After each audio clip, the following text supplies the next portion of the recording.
Hi there, welcome to my channel. I'm Trisha. So today's flower is this zinnia flower, and we'll go ahead and get started here. Just one simple circle, a small circle, and then I will draw tiny little florets around that circle. So this flower I chose because we can draw in several different ways. It's a ellipsis shaped flower. So this way that we're drawing here is the very beginner. Is like if you're seeing the flower flat or like just right in front of you, and no angles or anything like that. So very beginner friendly in this angle. And then we're also going to draw in other different angles. So we'll do a few details there that are common in this flower. So those little spiral things will eventually be petals that are going to open. And then the rest of it is just the central part of the flower. And we're just going to represent with a few lines following the roundness of that circle. I'm using here my Pigma Micron pen. This is a 02 just to go a little faster. But I will be switching off with various different nib sizes.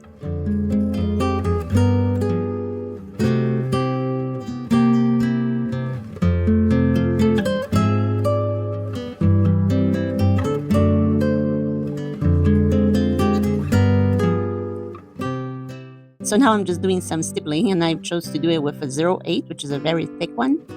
So we represent that area of the flower is just a little darker. It's has a little bit of shadow in there.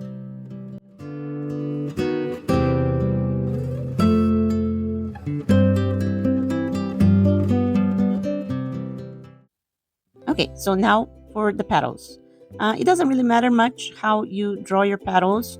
I did this crisscross kind of design here, just to make it a little easier for beginners to draw this petal. So this petal tends to be a little bit wider on the top of it and a little bit thinner near the center of the flower. So I wanted to point it out too that there are over 20 types of zinnia flower. I chose this one specifically for the flat drawing because the petals are very wide. So it's slightly chubby petals. And I really like that. In any kind of flower, I tend to prefer petals that are kind of a wide shape. Same thing with sunflowers. All sunflowers are beautiful, but I prefer the ones that the petals are a little bit chubby. But in many other zinnia flowers, many other types of zinnia flowers that you're going to see, the petals might be a little more thinner. So it just depends on the type of zinnia flower. Don't forget, just on the top of the petal, to do that little indentation there. And that's all you need for these petals. I'm making them a little bit irregular.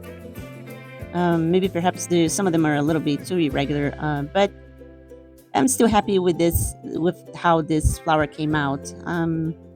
We're going to also draw the petals in the back after I do a little bit of this shading here on the beginning of the petals with a little bit of hatching.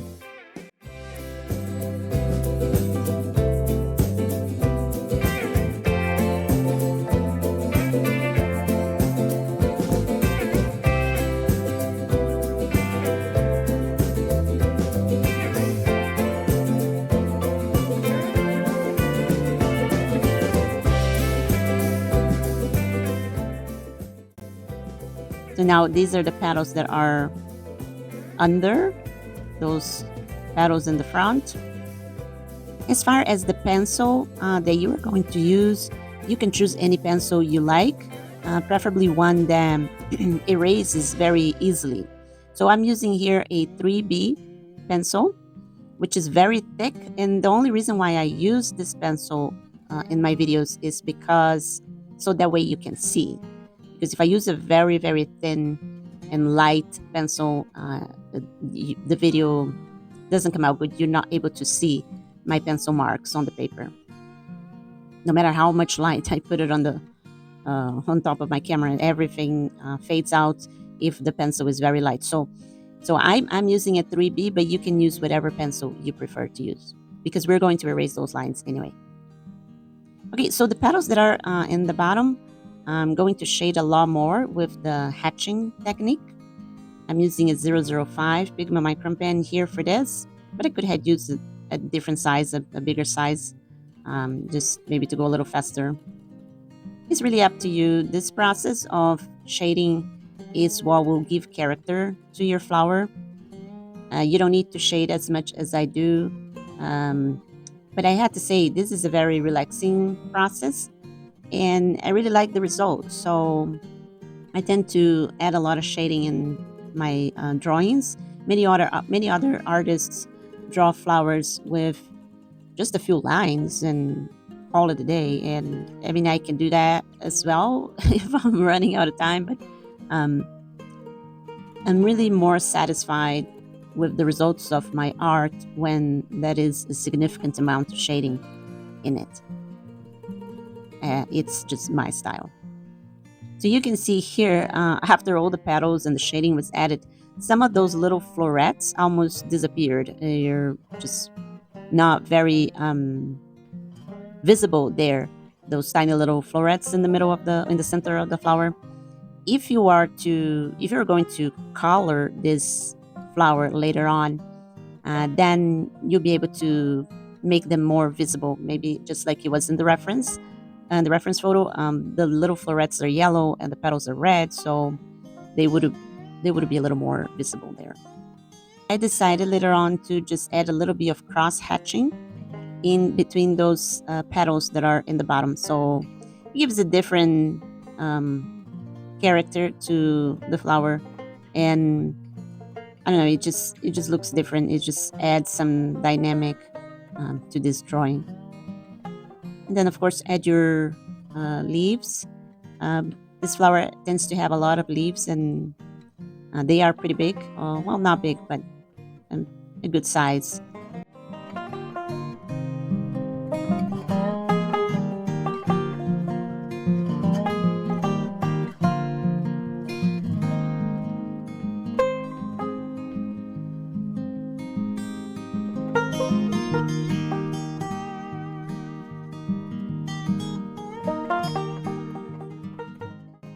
So now this is another angle of this flower. So I will draw kind of like if I'm drawing a bowl or some kind of cup or something. And then we will draw the petals there. So this is a little more involved. But I still think is approachable for beginners. So after I was all done with this particular flower here, which is a zinnia too, I felt like it was a little too skinny, so I added more petals on both sides of it. So you will see me doing that soon. So here it's like we are seeing this zinnia from a different position, but also we are seeing it as it is kind of just starting to bloom. It's starting to open up its petals, and that's why we're seeing the flower, the petals are closed up still a little bit.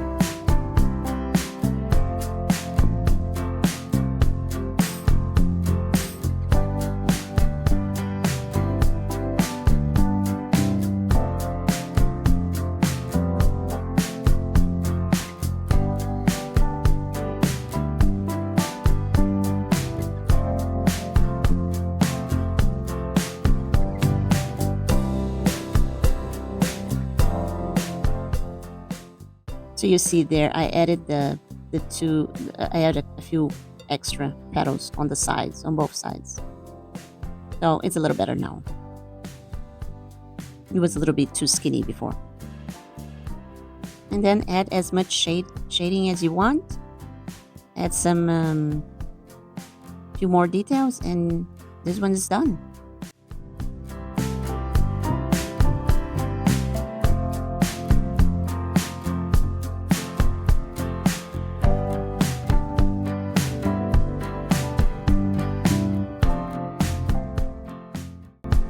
Okay, so now another angle with this flower, and we have more petals here. So for this one here, I also try to imagine that is kind of a bowl shape, and we are going to draw the petals in a different way now.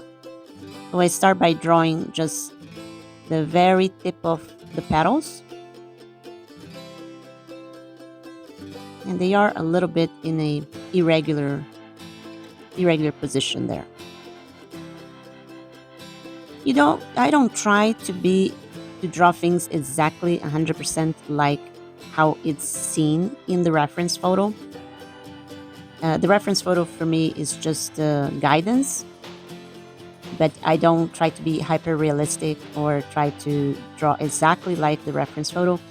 When drawing, I try to simplify what I see in the reference photo and just go from there.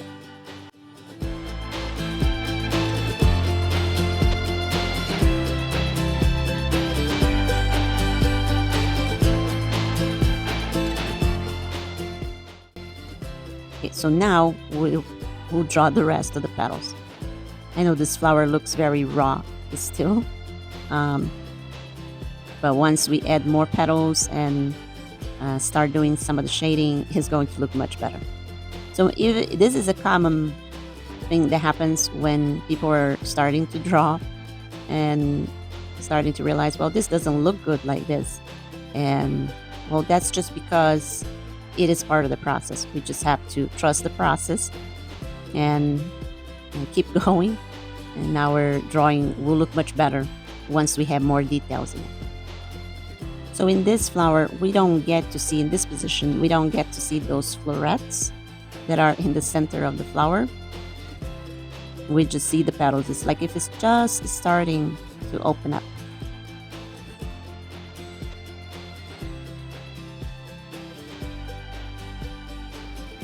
Reference photo I have there is from Pixabay. As you can see there, the leaves are pretty big.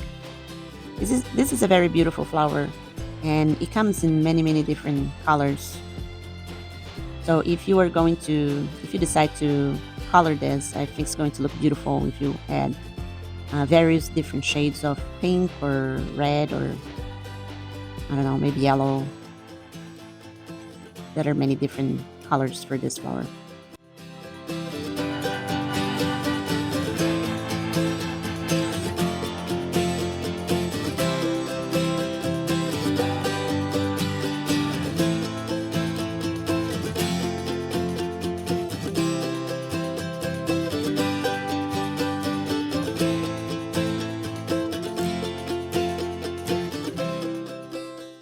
Okay, so now let's draw one that is just a bud. And it's very fun to draw this one, very unique. And as you can see, that bud is sitting right in the middle of two big leaves. I will draw later on the leaf, but I'm going to draw just one leaf instead of the two of them in there. Because, like I said, I just like to simplify the drawing, that simplified what is in that reference photo.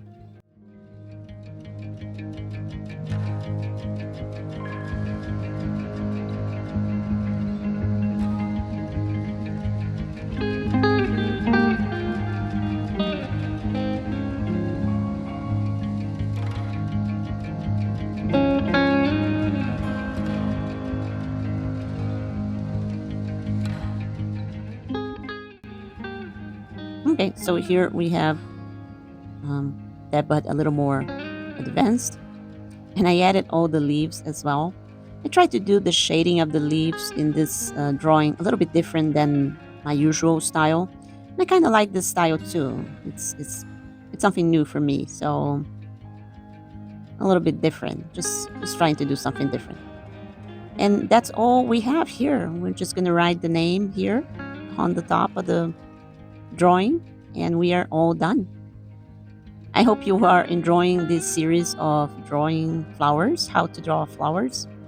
And let me know in the comments if that is any type of flower you would like to see me drawing. If this video was useful for you, please hit the like button. And if you haven't subscribed yet, please subscribe. And I hope to see you next time. Bye-bye.